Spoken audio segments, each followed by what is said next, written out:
नमस्कार दर्शकों, जेके प्राइम में आपका स्वागत है। मैं हूं विनोद कुमार। दर्शकों, पूरा विश्व कोविड-19 को लेकर के संघर्ष कर रहा है, लेकिन चाइना बेवजह सरहदों पर भारत के साथ तनाव बनाए हुआ है।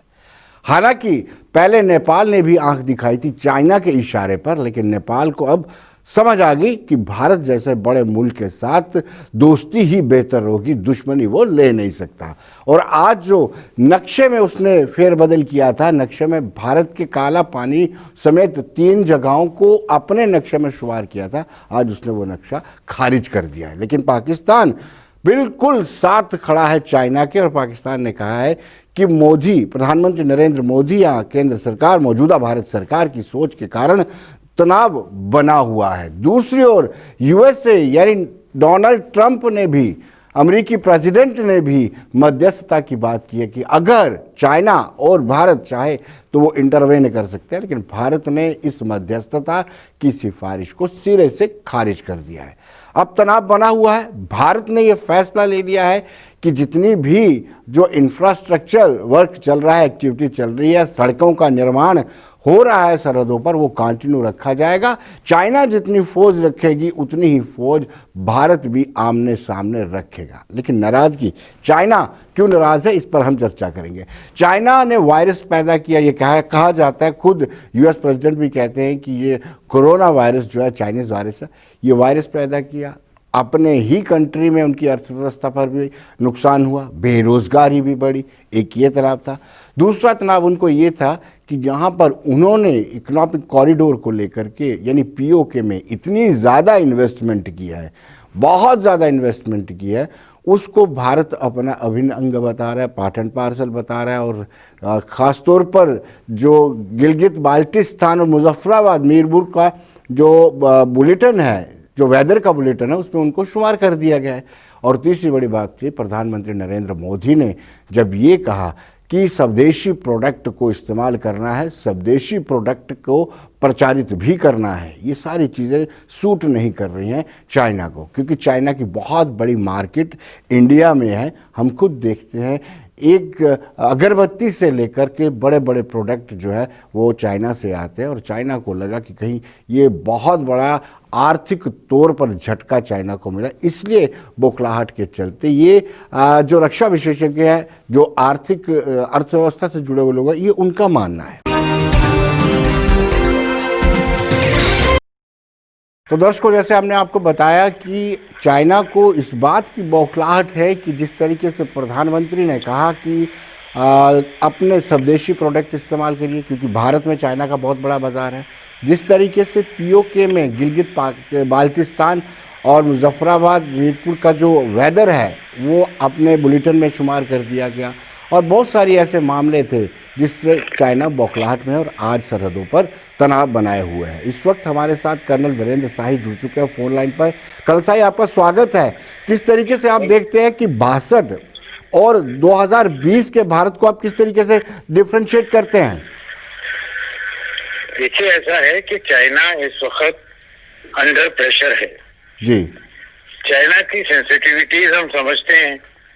हमने जो नेपाल के काली नदी के हिसाब से रास्ता निकाला है जी, वो शॉर्टकट करके सीधा चाइना का ट्रुप मूवमेंट भी हो सकता है जी, तीर्थ यात्रा तो होगी जी। इसी तरह से जो पीओके पर हम अपना कब्जे जमाने की बात कर रहे हैं, जो हमारा अपना इलाका है जी, उसके बारे में भी चाइना ने वहाँ बहुत इन्वेस्टमेंट किया है इकोनॉमिक कॉरिडोर बनाने के लिए जी, तो उनकी वो भी एक बड़ी भारी सेंसिटिविटी है जी, तो इन सब चीजों को लेकर वो परेशान है। जी, साउथ चाइना सी में जी, उसने बहुत अपना दबदबा बनाने की कोशिश की थी, जी, पर वहां पर उनको चेकमेट कर दिया है अमेरिका ने। जी, उनके फेवर में नहीं है। जी, साउथ कोरिया उनके फेवर में नहीं है। राइट। और इंडियन ओशन में जी, इंडियन नेवी भी एक ऐसी शक्ति है जिसको के भूला नहीं जा सकता है। जी, वी आर ए पावर। जी, तो इन सब चीजों को देखते हुए चाइना को प्रेशराइज्ड महसूस हो रहा है, और अगर अमेरिका से उनका टकराव बढ़ता है जी, तो पूरा नाटो उनके अगेंस्ट हो जाएगा। जी, जी और कितने कंट्रीज हैं जो कोरोना की वजह से चाइना की से परेशान हैं, जी जिनके यहाँ इतनी कैजुअलिटीज हुई हैं, वो चाइना को पूरा पूरा जिम्मेवार मानते हैं। तो ये जो उसने अपना बयान दिया अपनी फौज को कि आप खतरनाक टाइम के लिए तैयार हो जाओ और जी। बड़े लंबे संघर्ष के लिए तैयार हो जाओ, इसमें उसकी अपनी घबराहट और अपना डर ज्यादा है बजाय इसके कि हमें कोई धमकी दे। निकल सही डर में व्यक्ति कोई भी फैसला ले सकता है, खतरनाक भी फैसला ले सकता है। क्या चाइना इस पोजीशन में है कि जंग का ऐलान कर सके? बिल्कुल नहीं, मैं ऐसा बिल्कुल नहीं समझता।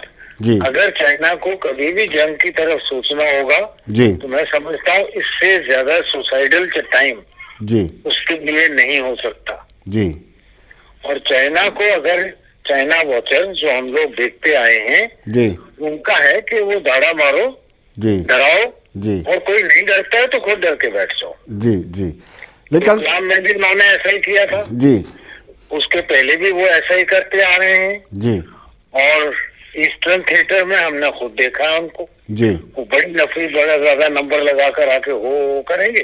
जी। अगर आप नहीं हटे, नहीं डरे, नहीं भागे तो वो खुद चले जाएंगे। जी तो हमें ज्यादा, मेरे ख्याल इसको ज्यादा सीरियसली लेना जरूरी नहीं है। जी डर निश्चय होना चाहिए, जी जंग की पहल हमें नहीं करनी चाहिए।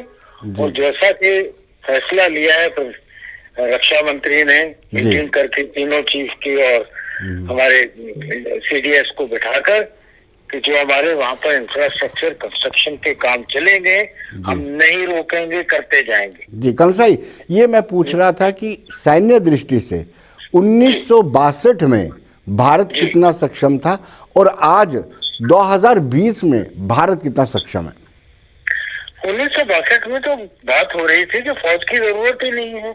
जी जब चीफ गए थे प्रधानमंत्री के पास, नेहरू जी के, जी कि मैं मॉडर्नाइजेशन प्लान फौज का लेकर आया हूँ, जी तो उन्होंने वो फाइल साइड पर ऐसा झटका के रखी कि we don't want an army, I can run the country with a police.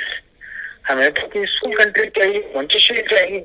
Okay तो उस स्टेज का और आज की स्टेज का, जबकि हम घर में घुस के मारने की बात करते हैं, जी। कोई मुकाबला है ही नहीं। राइट इन दोनों स्थितियों को कंपेयर नहीं किया जा सकता। जी जी जी और ये बात चाइना भी से, ये बात पाकिस्तान भी अच्छी तरह समझता है और जितने भी डिफेंस वॉचर या मिलिट्री वॉचर जी संसार में हैं वो सब इस पर निगाह रखते हैं। जी जी साहिब साहब, बहुत बहुत शुक्रिया, आप हमारे साथ जुड़े। दर्शकों, एडवाइजरी काउंसिल इन दिनों सुर्खियों में बना हुआ है। राजनीतिक गलियारों में एडवाइजरी काउंसिल एक चर्चा का विषय बना हुआ है। ये काउंसिल गठित होगी या नहीं होगी, ये आने वाला वक्त बताएगा। ये रोड मैप तय हुआ भी है, ये मिनिस्ट्री ऑफ होम अफेयर को पता है, लेकिन सियासी जमातों में खलबली मच गई है। कांग्रेस को लगता है, हमने कांग्रेस से बातचीत की, चीफ स्पोक्स पर्सन से बातचीत की, कांग्रेस को लगता है कि पिछले दरवाजे से कोई सरकार बनाई जा रही है, पावर दी जा रही है पिछले दरवाजे से। उनका क्या कहना है कि ये बिल्कुल गलत है, इसका हम विरोध करेंगे। यानी एडवाइजरी काउंसिल का कांग्रेस जो है विरोध करेगी। ये तो एक भद्दा मजाक होगा।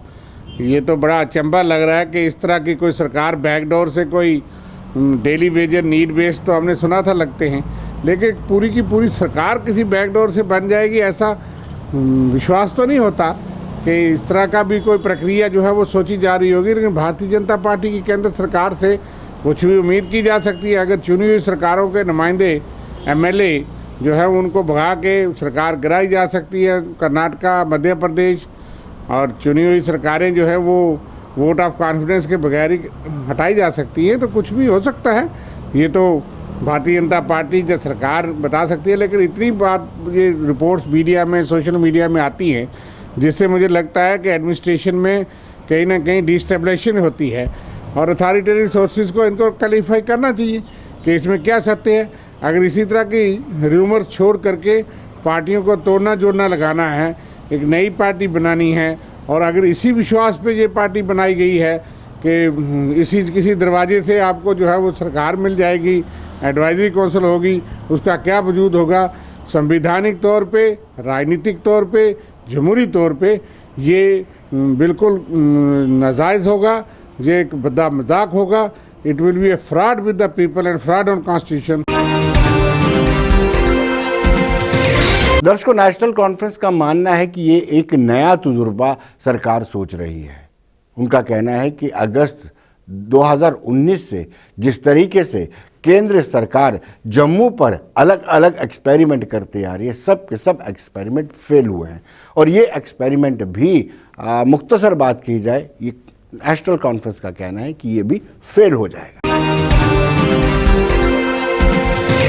बेसिकली पिछले एक हफ्ते से सोशल मीडिया के ऊपर बड़ी खबरें आ रही हैं कि कभी कहते हैं कि एडवाइजरी काउंसिल बन रही है, और सोशल मीडिया पे ये आ रहा है कि नॉमिनेट किया जा रहा है एक आदमी को, बुखारी साहब को, एज चीफ मिनिस्टर। अब क्या सही है क्या गलत है, इस पर कहना बहुत मुश्किल है। सोशल मीडिया के ऊपर बड़ी खबरें तो आती हैं, लेकिन पहली चीज़ तो यह है कि जम्मू कश्मीर 5 अगस्त 2019 के बाद एक बहुत बड़े बुरे तजर्बे से गुज़र रहा है। 5 अगस्त 2019 के बाद बहुत सी तब्दीलियां जम्मू कश्मीर में हो गई हैं, और उन तब्दीलियों के बाद आहिस्ता आहिस्ता जो रिसेंटली फ़ैसला हुआ, जो इन्होंने कहा कि ये जो है डोमिसाइल, तो डोमिसाइल से पता लगा कि इनकी नीयत क्या है। ये जो सारे डिसीजंस हैं ये ब्यूरोक्रेट्स ले रहे हैं, और जिसकी पुष्टपनाही दिल्ली के अंदर कुछ लोग कर रहे हैं, वो भूल रहे हैं कि जम्मू कश्मीर के लोगों ने पिछले 70-72 सालों में किस तरह काम किया है, भाईचारा कैसे रखा है, और यहाँ की जो डेवलपमेंट है वो किस तरह हुई है। दर्शकों, नेशनल पैंथर्स पार्टी के चेयरमैन हर्षदेव सिंह का मानना है कि जितने भी लोगों का नाम चल रहा है वो दल बदलू हैं, वो दूसरे दलों को छोड़ करके आए हैं। लिहाजा ये असंवैधानिक है कि ऐसे लोगों के हाथ में सत्ता सौंपी जाए जो पहले से ही दल बदल करके आए हैं। जम्मू कश्मीर में एडवाइजरी काउंसिल के गठन की बातें कही जा रही हैं, और इस संदर्भ में कुछ नामों की सूची भी मीडिया में और सोशल मीडिया में जारी की गई है। जो नाम दिए गए हैं वो ऐसे नाम हैं जो अपनी पार्टियां लगातार बदलते रहे हैं, जिन्होंने लोगों से मैंडेट एक पार्टी के नाम पर, एक सिंबल के नाम पर हासिल किया, फिर उस पार्टी को छोड़ दिया। ये वो लोग हैं जो पॉलिटिकल बैकग्राउंड जिनकी कोई नज़र नहीं आती है, जिनका किरदार सवालों के घेरे में रहा है हमेशा से, और केंद्र सरकार ऐसे लोगों के हवाले जम्मू कश्मीर का मुस्तकबिल सौंपने की बात कर रही है। ये बड़ी हैरानगी की बात है। सबसे बड़ी बात यह है कि बैकडोर से सरकार का गठन क्यों? बीजेपी की सरकार जो है वो पहले तो बैकडोर अपॉइंटमेंट्स के लिए जानी जाती रही है, लेकिन अब सरकार भी बैकडोर से बनाने की बात की जा रही है। अगर आपको सरकार बनानी है जम्मू कश्मीर में तो संवैधानिक तरीके से बनाइए, जमहूरी तरीके से बनाइए, चुनाव कराइए, और चुनी हुई सरकार के हवाले इस प्रशासन की बागडोर दीजिए। अपने चहेतों के हाथ में लोगों के मुस्तकबिल को सौंपना कहां तक जायज होगा, यह मैं इस सरकार से पूछना चाहता हूं। दर्शकों, हमने भाजपा के प्रवक्ता से जानकारी ली, भाजपा के प्रवक्ता से जाना कि आखिर क्या है माजरा, तो उन्होंने सिरे से खारिज कर दिया कि ऐसा कोई मूव हाईकमान की तरफ से नहीं चला गया है, ना ही ऐसी कोई जानकारी उनके पास आई है। एक आपने शायद वो मशहूर गाना सुना होगा, कुछ तो लोग कहेंगे लोगों का काम है कहना, तो ये कहने वाली बातें हैं, सिर्फ ऐसा कुछ है नहीं है। और बाकी करने वाले अपनी अपनी जगह बातें करते हैं। शायद मुझे लगता है उन लोगों की फैलाई हुई बातें ज़्यादा होंगी जिनको कहीं ना कहीं अभी कोई पब्लिसिटी की ज़रूरत है। और भाजपा जैसी जो पार्टी है जिसको ऑलरेडी पूरी दुनिया जिसके बारे में जानती है और हर बच्चा जानता है, मुझे लगता है ये सब बातों की कोई किसी भी एंगल से मुझे कोई सीरियसनेस समझ नहीं आती है इसका। देखें जी, कभी किसी को बी पार्टी, कभी किसी को सी पार्टी, अपोजिशन जिसके पास और कोई बात करने के लिए नहीं है, वो शायद रोज़ एक नया मुद्दा सोचती है मन के अंदर, और रात को जिस हिसाब का मुद्दे का उन्हें सपना आता है वैसे ही सुबह उसको वो हकीकत बनाने की कोशिश करती है। तो ये सब बातें हैं, महज बातें हैं। हमारी कोई बी पार्टी नहीं, कोई सी पार्टी नहीं है। भाजपा खुद में ही एक बहुत बड़ी पार्टी, और इसको अपने साथ किसी बी या सी पार्टी को मिलाने की ज़रूरत नहीं। देखिए जी, ये तो कोई बात जो हवा में है उसके बारे में मैं क्या कह सकता हूँ, जो आगे हवा में बात है, तो इसके बारे में तो कहना भी नहीं बनेगा जब कोई ऐसी बात है ही नहीं है। तो बाकी वक्त आने पर देखेंगे क्या होता है क्या नहीं होता है। दर्शकों, जम्मू संभाग का सबसे बेहतरीन पर्यटक स्थल पत्नी टॉप है। हम सब जानते हैं, बड़े लोग दूर दूर से वहाँ पर आकर के रुकते हैं क्योंकि वो टॉप पर है। वहाँ मौसम भी इन दिनों बड़ा बेहतर रहता है, लेकिन कोविड-19 के कारण बिल्कुल सन्नाटा पसरा हुआ है। वहाँ कोई भी सैलानी नहीं आ रहा है, और चिंता का विषय यह है कुछ लोगों ने वहाँ पर होटल लीज पर लिया होता है। होटल के मालिक से एक लमसम अमाउंट पे करके वो होटल ले लेते हैं साल भर के लिए। अब वो चिंता उनको सता रही है कि लीज की पेमेंट तो उन्होंने कर दी, लेकिन कोई सैलानी आएगा इसकी कोई गारंटी नहीं है। लेकिन बताते चले, इन दिनों वहाँ पर इतना ज़्यादा रश होता था कि आपको रूम बुकिंग कराने में भी किसी न किसी की सिफारिश लगानी पड़ती थी।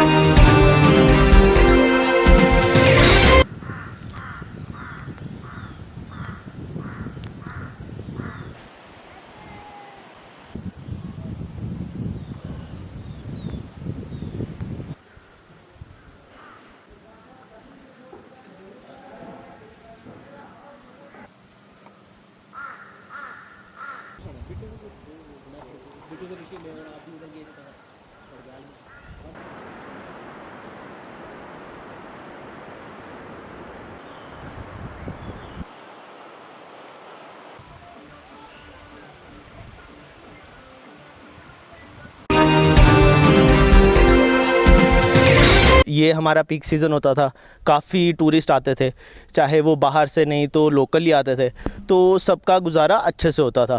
तो लेकिन अब तो कोरोना तो अब आया, हमारा 370 से जो हमारा ये टूटा था, ठीक है, उसके बाद से टूरिस्ट है नहीं है, और हम तब से मतलब काफ़ी पीछे चले गए।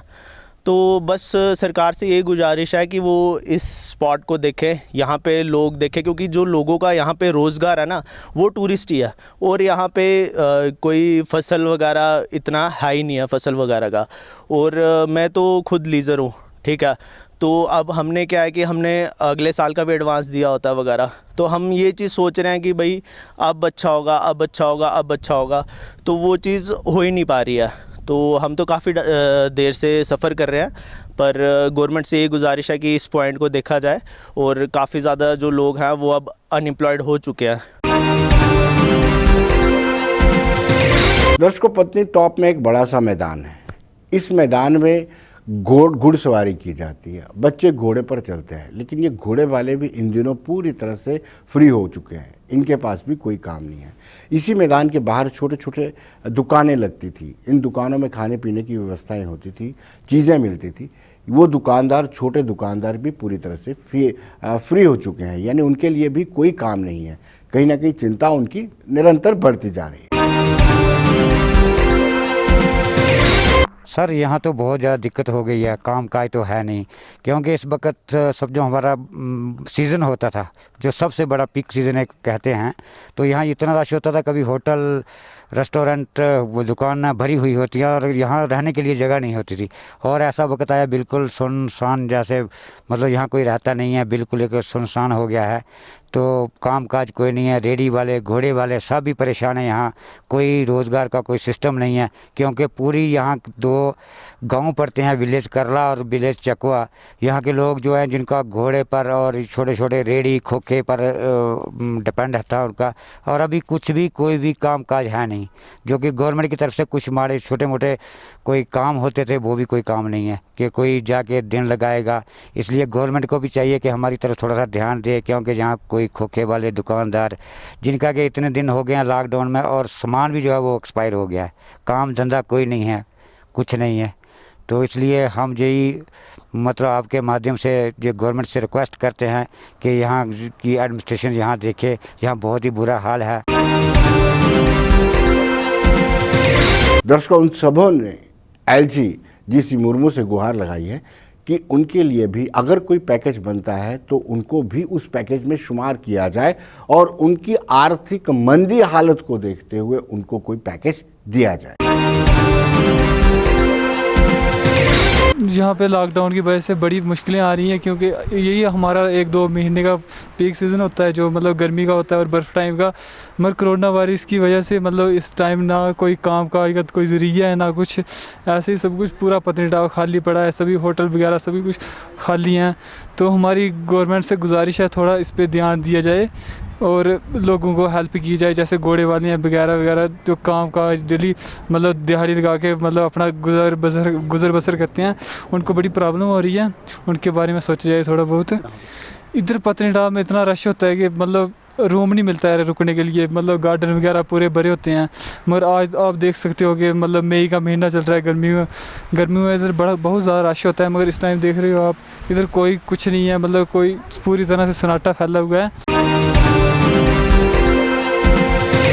दर्शकों, अब हम आपको सीधे डोडा लिए चलते हैं। इसलिए लिए चलते हैं कि हम विकास की रफ्तार की बात करते हैं तो कई बार कुछ चीज़ें निगलेक्ट रह जाती हैं। मैं प्रेम नगर के उस फुट ब्रिज की बात कर रहा हूँ जो 1960 में बनाया गया था और इसमें करीब 50,000 आबादी इधर से उधर आती जाती रहती है।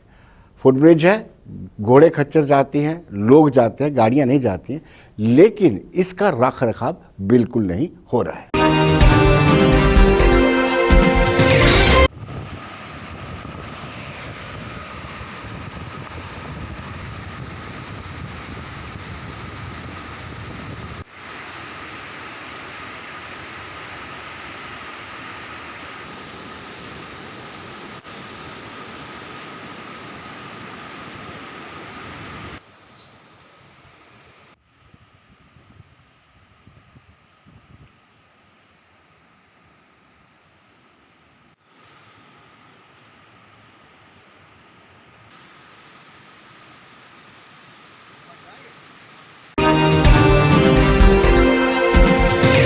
अभी तो ये लॉकडाउन है और लॉकडाउन के कारण यहाँ स्कूल के बच्चे नहीं आ रहे हैं। जब लॉकडाउन खुल जाएगा, स्कूल खुल जाएंगे तो तकरीबन 500 से 800 तक बच्चे जो है डेली के यहाँ से क्रॉस होते हैं और वापस भी यहीं अपने घरों के लिए आते हैं। तो हर बच्चे के साथ उनके पेरेंट्स को छोड़ने जाना पड़ता है, क्योंकि यहाँ खतरा है कि कोई बच्चा नीचे दरिया में जा कर के न गिर जाए। साथ में ही यहाँ बंदर भी इतने होते हैं कि पेरेंट्स को भी डर लगता है। एक तो ये झूला टाइप हो गया है, हिलता ज़्यादा है, दूसरा बंदर भी बहुत होते हैं। तो लिहाजा गवर्नमेंट से ये हमारी अपील है कि लिहाजा इसको लकड़ी के उससे जो है लोहे के उसमें तब्दील किया जाए।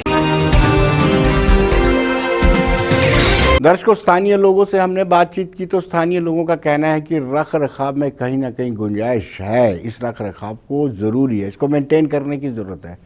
उनका ये कहना है कि हवा के साथ ये पुल हिलता है और अगर ये पुल टूट गया काफ़ी सारा एरिया जो है कट जाएगा।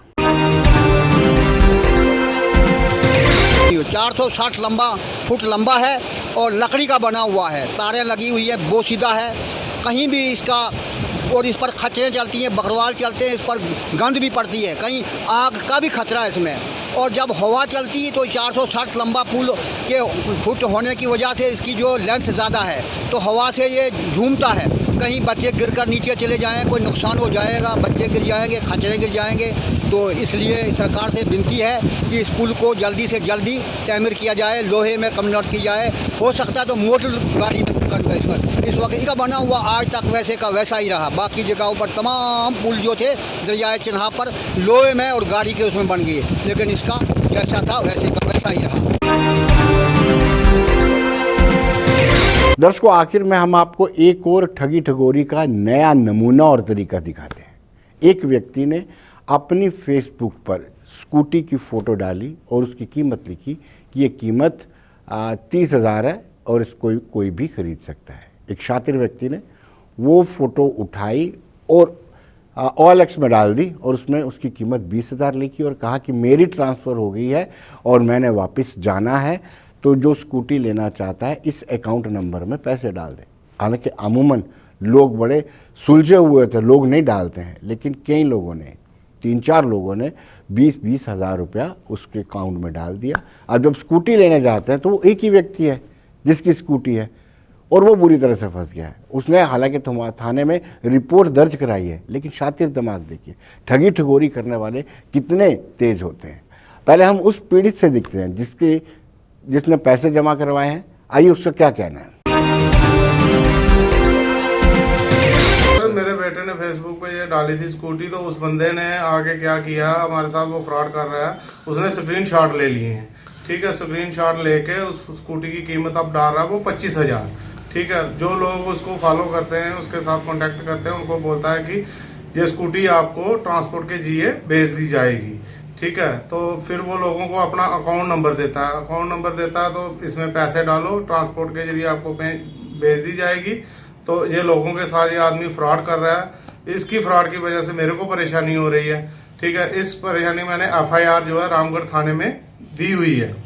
तो मैं सभी लोगों से निवेदन करता हूं कि इसकी बातों में मत कोई आए और मत परेशानी अपने सिर ले। और कम से कम 4-5 लोगों ने इसके अकाउंट में पैसे डाल दिए हैं, क्योंकि स्कूटी सुखविंदर सिंह के नाम है, तो पैसे अदर के डाल रहे हैं, वो किस लिए डाल रहे हैं।